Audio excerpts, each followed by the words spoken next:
Pay attention. Let me paint you a picture. It's 6:47 in the morning. Your alarm goes off, and for a split second, just a fraction of a second, you have a choice.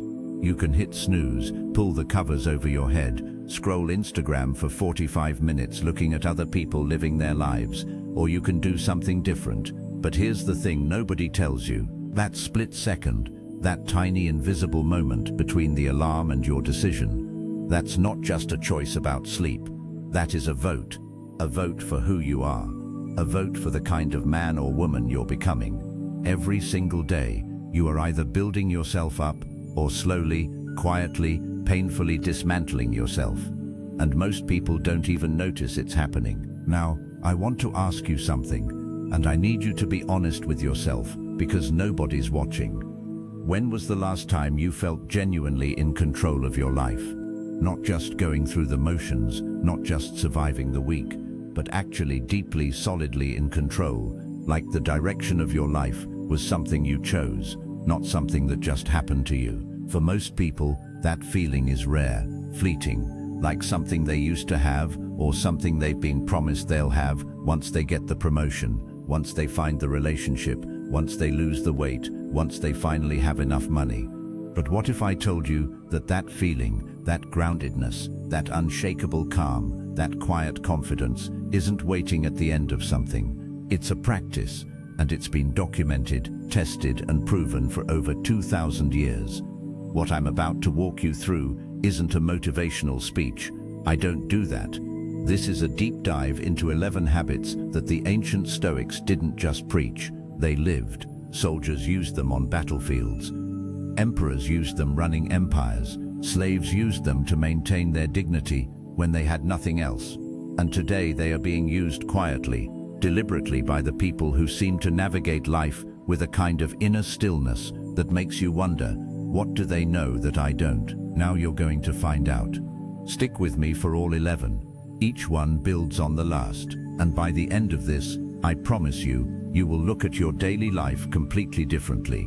Not because I told you to, but because you'll see it. Let's go. Habit 1. Build your inner citadel before the world wakes up. There's a man named David Goggins. You may have heard of him. Former Navy SEAL, ultra-marathon runner. Considered by many to be one of the hardest human beings alive. He grew up in poverty, was abused as a child, failed the military's entrance tests twice, and was told by a doctor that he had a heart defect that would likely disqualify him from service permanently. He did what most people would never do. He got up earlier, not to work out, not to train, but to sit quietly and have what he calls a conversation with himself. Every single morning before the noise of the world started, he would sit with the uncomfortable truth of where he was and deliberately build the mental image of where he was going. What Goggins was doing without knowing the exact term was practicing what the Stoics called building your inner citadel. Marcus Aurelius, Roman emperor, arguably the most powerful man alive during his reign, would wake before his household stirred, not to read reports, not to check messages. He would journal privately, honestly, brutally. His notes to himself, the ones he never intended for public eyes, became what we now call meditations, one of the most widely read philosophical texts in human history. And the first line of almost every entry was a form of self-examination, not self-criticism. Self-examination. There is a difference. Here's the practical reality. You do not need a Roman palace or a military background. You need 11 minutes. That's it. The moment you wake up, before your phone, before the news, before anyone else's agenda enters your mind, you take 11 minutes and you do 3 things. 1. You sit in silence for 3 minutes. No input, no music, no podcast, just silence. Your brain, which has been in a semi-conscious restorative state all night, is in what neuroscientists call a theta wave state for the first few minutes after waking. This is when your subconscious is most receptive. Filling that space with noise is like planting weeds before your seeds have a chance to take root. 2. You spend 4 minutes asking yourself one single question and writing down the answer. Not typing, writing. The question is, what is the one thing that if I do it today makes everything else easier or irrelevant. This is not a to-do list. This is clarity. This is prioritization at the deepest level. 3. You spend 4 minutes reading something that requires thought, not a news headline, not a Reddit thread, something that challenges you. A page of Marcus Aurelius, a chapter of Ryan Holiday, a passage of Viktor Frankl. You are feeding your mind before the world gets a chance to mess with it. 11 minutes. That's your inner citadel. That's your fortress. And here's what happens when you do this consistently. The external noise, the office politics, the social media arguments, the anxiety spiral at 2 p.m. It doesn't hit the same way because you've already centered yourself. You've already chosen your frame for the day before the day chose one for you. Epictetus, a man who was born a slave, who had no rights, no property, no freedom of movement, said this: "Men are disturbed not by things, but by the opinions about things." What he meant was the event itself rarely destroys you. Your interpretation of the event does. When you build your inner citadel every morning, you are preemptively choosing your interpretation. You are deciding in advance that today you are the observer of your life, not the victim of it. That is a radical act in a world that is specifically engineered to steal your attention. Choosing to own the first 11 minutes of your day is one of the most powerful things you can do. Start tomorrow, not Monday. Tomorrow. Habit 2. Dress for the person you're becoming, not the person you have been. In 2012, a team of researchers at Northwestern University conducted an experiment. They gave 2 groups of people identical white lab coats. They told one group the coats belonged to doctors. They told the other group the coats belonged to painters. Then they gave both groups identical tasks requiring focus and precision. The doctor group outperformed the painter group significantly. Same coat, different story, different result. They called this phenomenon enclave cognition. The clothes you wear don't just affect how others see you. They affect how you see yourself. And how you see yourself affects how you perform. This isn't vanity. This is neuroscience. Now, the Stoics had a complicated relationship with appearance. On one hand, Epictetus famously said that external things, wealth, beauty, social status, are not within our control and therefore should not be the source of our happiness. He was right about that. But Marcus Aurelius took a different view when it came to self-presentation as an act of intentionality. He believed that how you showed up, your posture, your bearing, the way you carried yourself was a direct reflection of the respect you had for your own character. It wasn't about impressing others, it was about embodying your values visually. Think of it this way. If you value discipline, does your appearance reflect discipline? If you value strength, does the way you carry yourself communicate strength? If you value seriousness of purpose, does the way you present yourself to the world communicate that you take your purpose seriously? This isn't about spending money. Let me be very clear about that. This is about intentionality. There's a concept in behavioral psychology called identity-based habit formation, which James Clear popularized in Atomic Habits. The idea is this: instead of focusing on the outcome you want, focus on the identity you want to inhabit, and then ask, what would a person of that identity do? A person who respects themselves gets up and dresses intentionally, even if they're working from home, even if no one is going to see them. Because the act of dressing with care is not for the audience, it's for the mirror. It's the signal you send to your own nervous system. I am someone who shows up properly. Start with the basics. Clean clothes, good posture, and yes, posture is something you can control. Eye contact when you speak, a firm handshake, a measured, unhurried walk. These are not superficial things. They are the external language of your internal state. When you align your outer presentation with the person you're working to become, you close the gap between aspiration and identity. And that gap, that distance between who you are and who you believe yourself to be, is where most of your anxiety lives. Close the gap. Start with what you wear.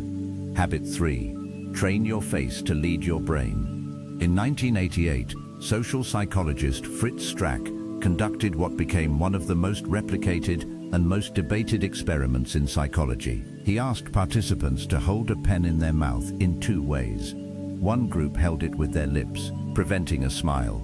The other held it with their teeth, forcing a smile-like expression. Then both groups rated the funniness of cartoon strips. The group forced into a smile-like expression consistently rated the cartoons as funnier. They weren't happier because of a thought. They were happier because of a muscle movement in their face. This is the facial feedback hypothesis. And while it's been debated and refined over the years, the underlying neurological reality has held. The emotional signals don't just travel from brain to face, they travel from face to brain. The relationship is bidirectional. What this means for you is extraordinary. You do not have to wait to feel better before you start acting better. You can start acting better, including physically, and the feeling follows. James Stockdale was a United States Navy pilot who was shot down over Vietnam in 1965 and spent 7.5 years as a prisoner of war, most of it in solitary confinement, routinely tortured. He was the senior American officer in the Hanoi Hilton, one of the most brutal prison camps in modern history.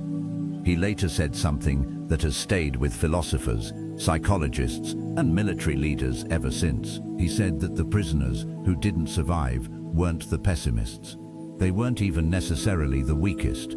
They were paradoxically the optimists, the men who said we'll be out by Christmas. And then Christmas came and they weren't out. Those men broke. Stockdale survived by practicing something deeply Stoic. He accepted the brutal reality of his situation without letting that reality determine his internal state. He controlled what he could control. He maintained his bearing. He held himself together, not by pretending things were fine, but by refusing to let the external determine the internal. The composure on his face wasn't weakness, it was armor. Here is how this translates into your life right now, today. The next time you feel stress rising, your manager sends a passive-aggressive email. Someone cuts you off in traffic. You get unexpected bad news. Before you react, do this. Take one deliberate breath. Allow a slight, barely perceptible relaxation of your jaw, and choose your expression. Not a fake grin, not performed happiness, just composure. The deliberate act of not allowing your face to broadcast your distress to the room. Because your face is not just information for others, it is feedback for yourself. When you practice this, and it is a practice, it takes weeks to build the reflex, you will notice something remarkable. The emotional intensity of difficult moments begins to reduce, not because you're suppressing it, but because you've interrupted the feedback loop that amplifies it. Composure is not cold, it is not indifference, it is the conscious decision to remain the person you choose to be, even when the world is trying to make you someone you don't want to become. Habit 4. Master the art of the closed gate. When Marcus Aurelius became emperor, he made a decision that confused many of his advisors. He kept Lucius Verus, his co-emperor and adoptive brother, close in official matters, while very deliberately limiting his exposure to Lucius's private social circles, which were known for excess, indulgence, and moral laxity. Marcus was not unkind to Lucius. He was not dismissive or contemptuous. He continued to treat him with respect, shared power with him generously, and publicly supported him. But he understood something that most people take decades to figure out. You can care about someone and still protect yourself from the patterns they carry. He maintained what I call the closed gate. Respectful, deliberate, firm. Here's an exercise that will be uncomfortable, but genuinely life-changing. Think about the 5 people you spend the most time with, not the people you wish you spent time with, the people you actually consistently do. Now ask yourself honestly, after spending time with each of these people, do I generally feel more energized or less? Do I feel clearer or more confused? Do I feel more like myself or slightly less? This is not about judging people. It's about honest accounting. Your energy is finite, your attention is finite, time is finite, and every hour you spend in the company of someone who consistently drains your sense of self, even if they're someone you love, even if they mean well, is an hour you are not investing in becoming the person you are capable of becoming. The Stoics called this associating with those who will improve us. Epictetus was explicit. The company you keep has a direct effect on your character, not because people are bad influences necessarily, but because we are social creatures and we regulate our emotions, our ambitions, and our standards in relation to the people around us. You will over time become an average of the people you surround yourself with. Not metaphorically, neurologically.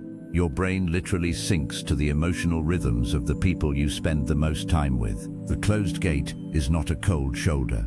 It is not ghosting. It is not cruelty. It is a quiet, firm, dignified management of your exposure.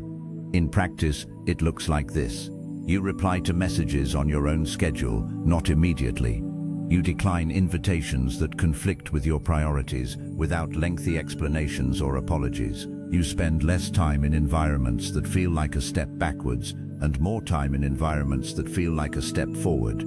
You are unfailingly polite, warm even, and you protect your time and energy as though they are the most valuable resources you own because they are. One of the greatest things you will ever do for your relationships is be highly selective about which ones you invest deeply in. Spread too thin, you become mediocre to everyone. Focused and intentional, you become genuinely present and genuinely valuable to the people who matter most.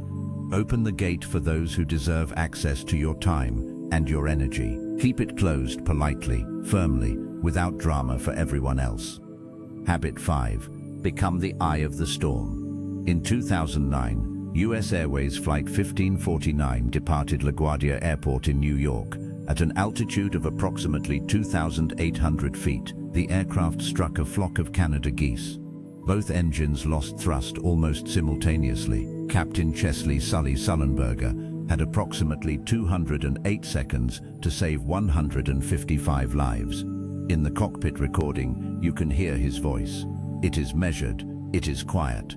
It is so calm that investigators later noted it was one of the most remarkable examples of professional composure ever captured in an aviation emergency.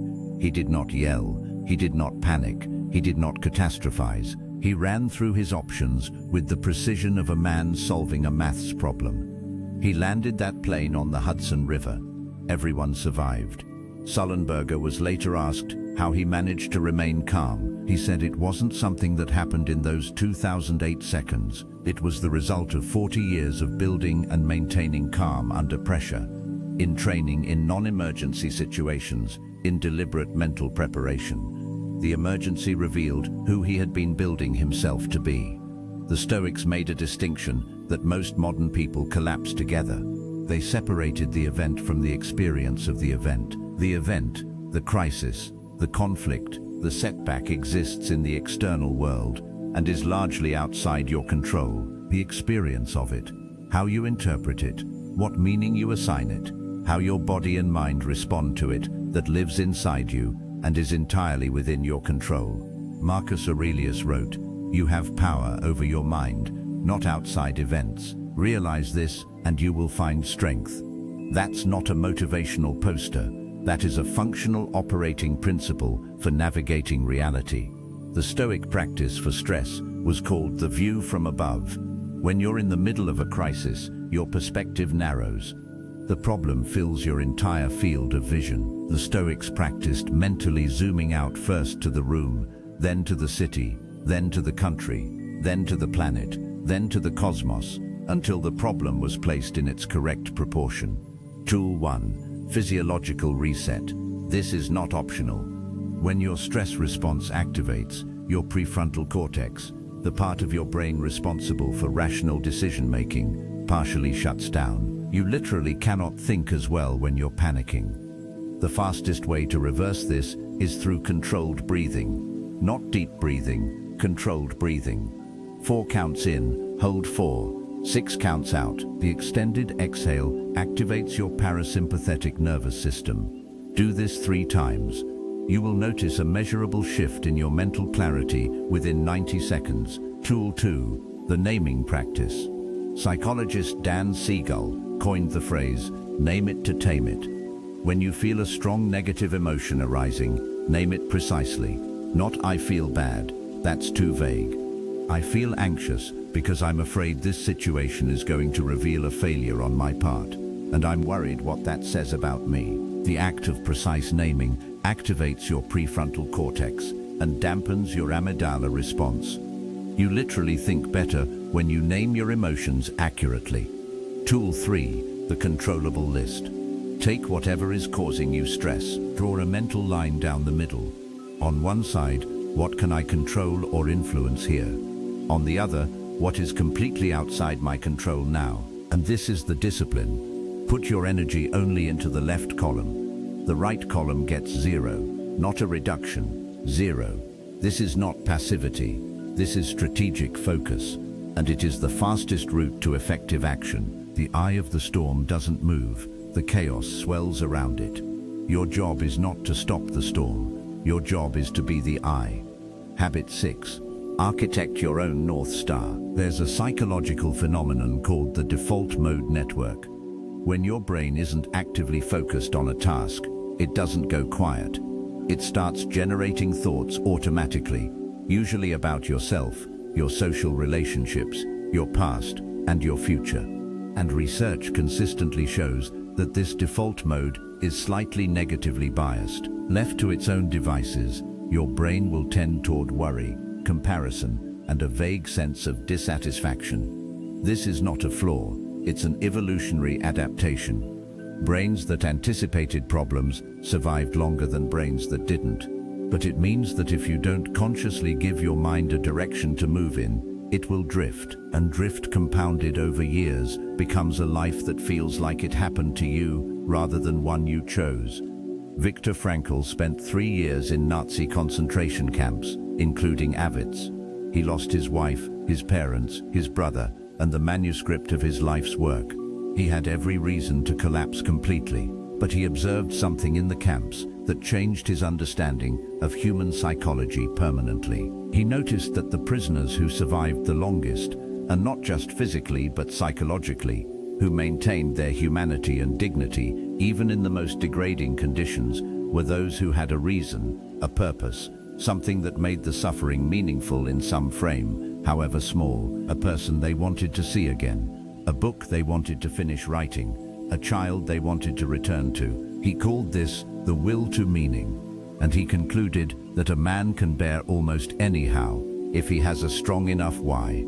The Stoics called this living according to your logos, your reason, your guiding principle, your purpose. They believed that each person had a unique function, a role that was theirs to fulfill, and that the good life consisted of discovering that function and executing it with full commitment. Seneca, who was one of the wealthiest and most influential men in Rome, wrote frequently about the danger of spending your life pursuing things that other people told you were important. He wrote, "It is not that I am brave, but that I know the things which are not worth fearing, and the things which are." He was talking about the clarity that comes when you know what actually matters to you. Most people have never spent a single serious hour thinking about what they actually want from their life. Not what they're supposed to want, not what their parents wanted, not what their social group validates, but what they genuinely, uniquely want, and so they end up living borrowed lives. Here is a simple but unusually powerful exercise. Get a blank piece of paper. Write down in 10 years, if I look back and feel deeply satisfied with how I lived. What would have had to be true? Not in terms of possessions or status, in terms of how you lived, what you contributed, who you became, what you stood for. Then write, what am I currently doing that moves me toward that version of my life? And what am I currently doing that moves me away from it? The gap between those two columns is where your architectural work begins. You cannot hit a target you cannot see. Your North Star isn't something you find. It's something you construct deliberately, thoughtfully, and then you navigate toward it every single day, one decision at a time. Habit 7. Plant your flag and hold the line. In 1951, social psychologist Solomon Asch conducted one of the most disturbing experiments in the history of psychology. He put a subject in a room with a group of actors. They were all shown a series of lines and asked to identify which line matched a reference line in length. The answer was obvious, and the actors deliberately would give the wrong answer out loud, confidently, over and over. Ordinary people, knowing the correct answer, changed their answer to match the group, just to avoid standing out, just to avoid the social discomfort of disagreement, even when they knew they were right. 75% of participants conformed at least once. When asked afterwards why they changed their answer, many said they thought they must have been wrong, even though they weren't. This is not a story about weak people. This is a story about all people. The pressure to conform is one of the most powerful forces in human psychology. And if you are not actively consciously resisting it, it is shaping your choices right now. Making your stand is not about being contrarian. It's not about arguing for the sake of it, or making your identity synonymous with disagreement. The Stoics were very clear on this. Zeno of Citium, the founder of Stoic philosophy, was known for the quality of his listening before his speaking. He did not make his stand carelessly or impulsively. He considered, he evaluated, and then when he had established what was true and what he believed, he held that position with remarkable stability. The distinction the Stoics made was between an opinion and a value. Opinions are negotiable. They should be updated when you receive new evidence. Values are not negotiable. They are the load-bearing walls of your character. And if you compromise them for social ease, you don't lose just your integrity. You lose your sense of self. And a person without a stable sense of self is extraordinarily vulnerable to manipulation, to depression, and to the kind of chronic low-level anxiety that comes from not knowing who you actually are. Write down right now or tonight 5 things that are non-negotiable in how you live. Not aspirational things, not things you wish were true, things that are actually true. Things that you will not compromise, regardless of social pressure, regardless of financial incentive, regardless of who is in the room. Maybe it's honesty, maybe it's loyalty to the people you love. Maybe it's the refusal to participate in cruelty of any kind. Maybe it's your commitment to your own growth. Whatever they are, write them down, because the act of writing them creates a contract with yourself. And the next time you're in a situation where you feel the pressure to betray one of those values, and that situation will come, it always does, you'll have something to return to, something that says, this is who I am, this is where I stand. Epictetus said, first say to yourself what you would be, and then do what you have to do. That sequence matters. Clarity of identity first, action second. When you know who you are, the decisions become easier. You don't have to deliberate in the moment. You've already decided. Plant your flag. And when the wind comes, and it will hold the line. Habit 8. Sharpen the blade of wit. There's a common misunderstanding about Stoicism. People think it's serious, solemn, humorless, a philosophy of gritted teeth and furrowed brows. Then you actually read Seneca. Seneca, tutor to Emperor Nero, one of the most powerful men in Rome, had a razor-sharp, frequently irreverent sense of humor. He mocked pretentiousness, including his own. He wrote entire letters satirizing the absurdity of wealthy Romans who philosophized about the simple life from their multiple villas. And Marcus Aurelius, in his private journals, showed a dry wit that scholars have noted but popular culture ignores. He described certain politicians with a precision of observation that was essentially quietly devastating. Wit is not a distraction from Stoic practice. It is an expression of it, because humor, real humor, not performance, requires the ability to see things clearly, to recognize the gap between what is and what is pretended, and to communicate that gap with precision and timing. That is fundamentally a Stoic skill. Research on psychological resilience consistently identifies humor as one of the strongest predictors of the ability to recover from adversity. Not the ability to make jokes, the ability to find something genuinely absurd or ironic in difficult situations, to see the gap between the seriousness with which we regard our problems and the actual scale of those problems in the context of a very large universe. There is a concept in cognitive therapy called cognitive diffusion. the ability to create a slight distance between yourself and your thoughts so that you observe them rather than being consumed by them. Humor does this naturally. When you can find something funny about a difficult situation, not dismissive, not trivializing, but genuinely funny, you have created distance. You have moved from being inside the experience to observing it, and from that position, you can think far more clearly. Nick Vujicic was born without arms or legs. He has built a global career as a speaker, an author, and an advocate for people with disabilities. He is also genuinely effortlessly funny, often at his own expense. He has said that learning to laugh at his situation, really laugh, not perform laughter, was one of the most liberating things he ever did. It was the moment he stopped being the problem and started being the person dealing with the problem. Real wit is not something you perform. It's something you develop by paying close attention to reality. Here's how. First, read widely. Comedy writers, essayists, satists, not because you want to steal their jokes, but because different styles of observation train your brain to notice incongruities, contradictions, and absurdities in the world around you. That noticing muscle is the foundation of genuine wit. Second, stop taking your ego so seriously. The quickest way to develop wit is to practice being genuinely self-deprecating.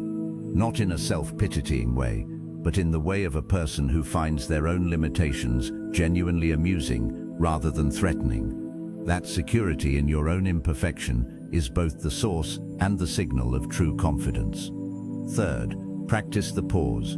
Wit requires timing, and timing requires the ability to resist the urge to fill every silence immediately. Learn to pause, to observe, to let a moment develop before you respond to it.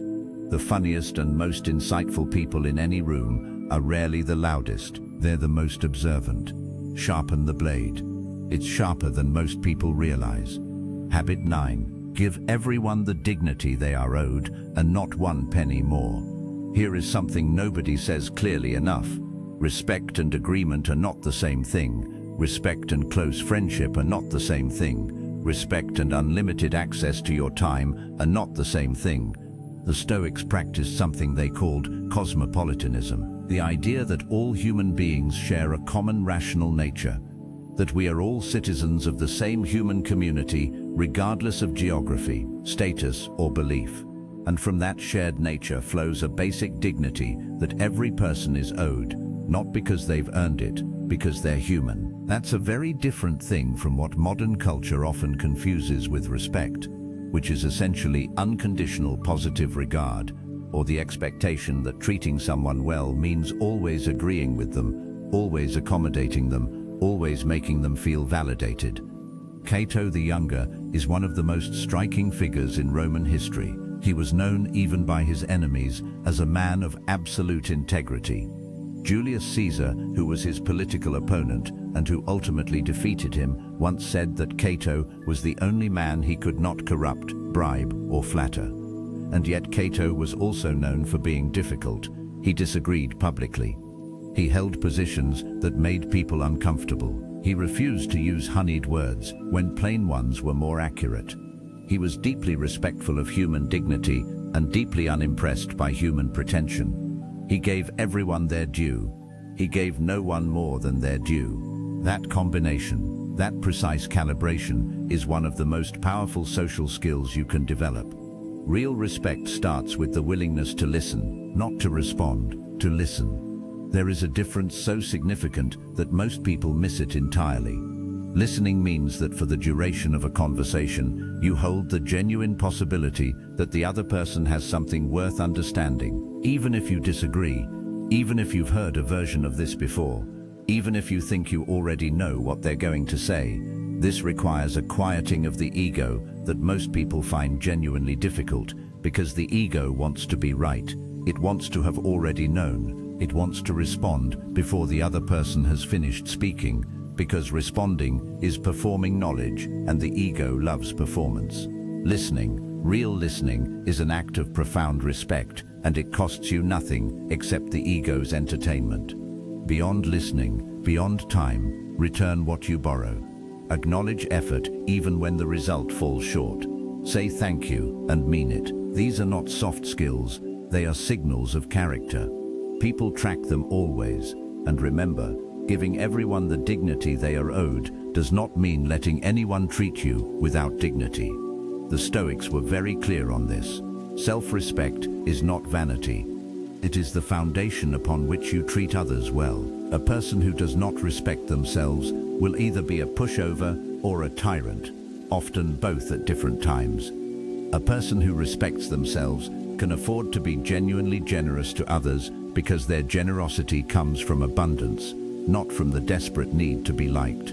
Habit 10. Memento mori. Let death sharpen your life.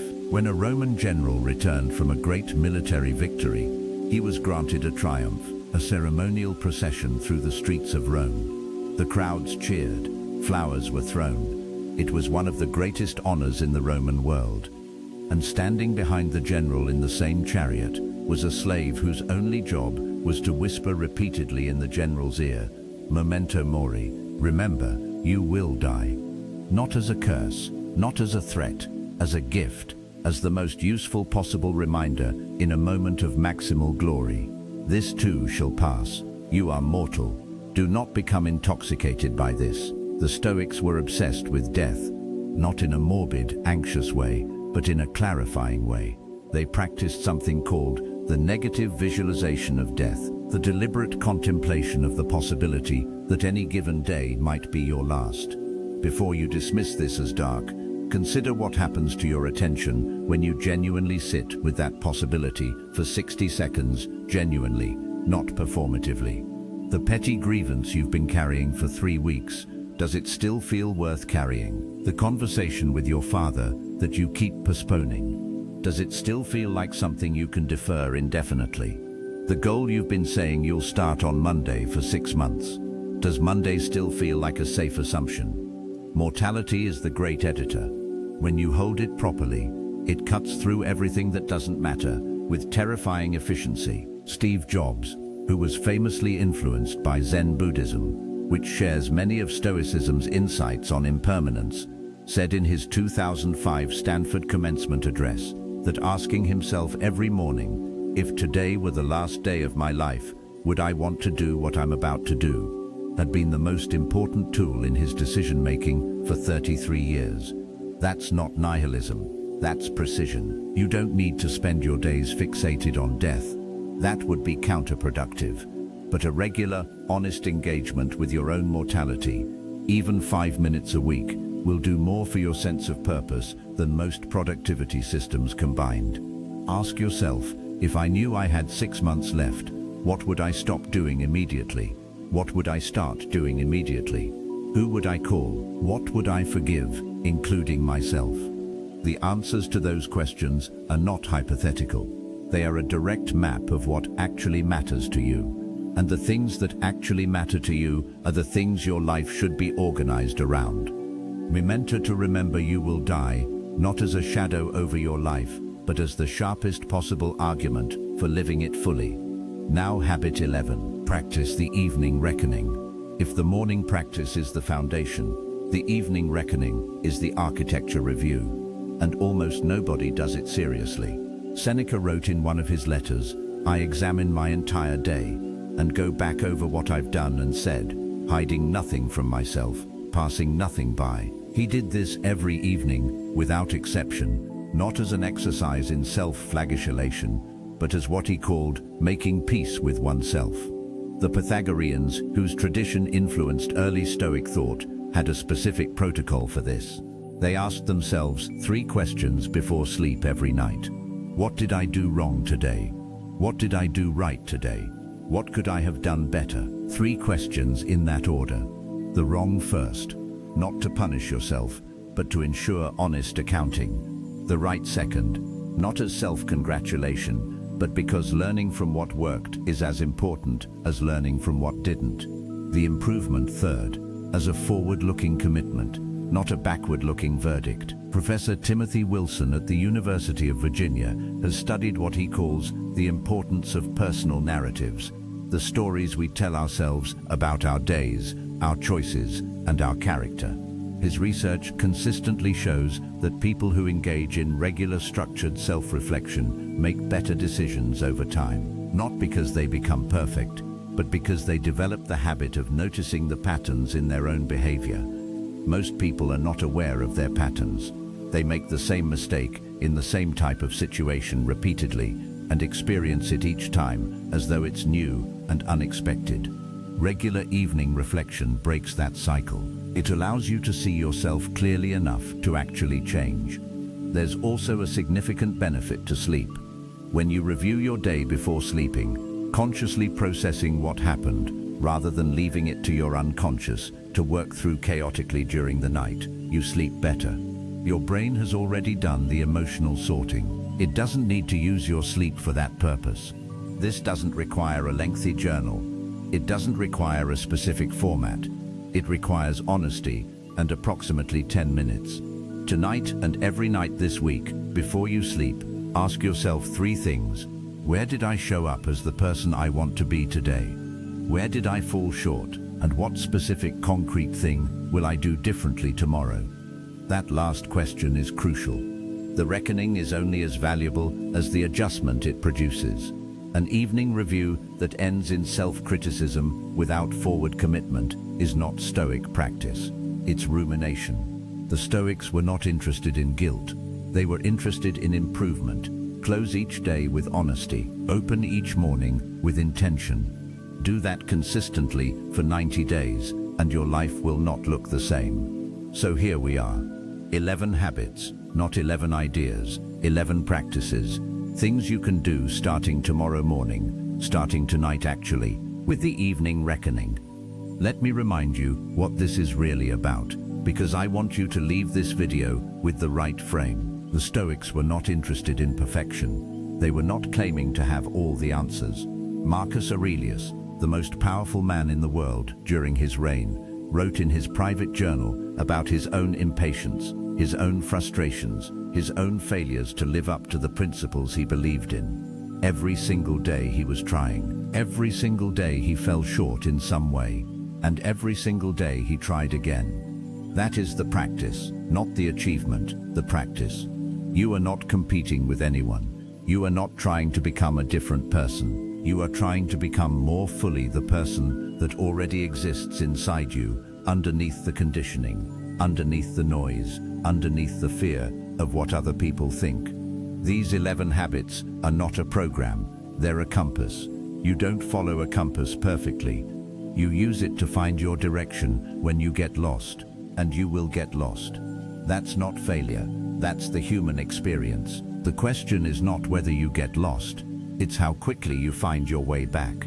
If you watch this entire video, congratulations. Not because you deserve a reward for that, but because you made a choice today to invest 3 hours in your own development rather than spending those 3 hours on something that would have left you exactly where you started.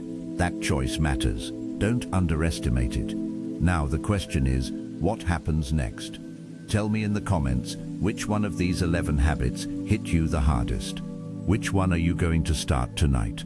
I read every comment. I want to know. And if this was worth your time, share it with one person who you think needs to hear it. Not for my numbers, because you actually think it would help them. That's the only reason that matters. Until the next one, stay grounded, stay sharp, and remember, you are always building something. Make sure you're building something worth standing in. Take care of yourselves.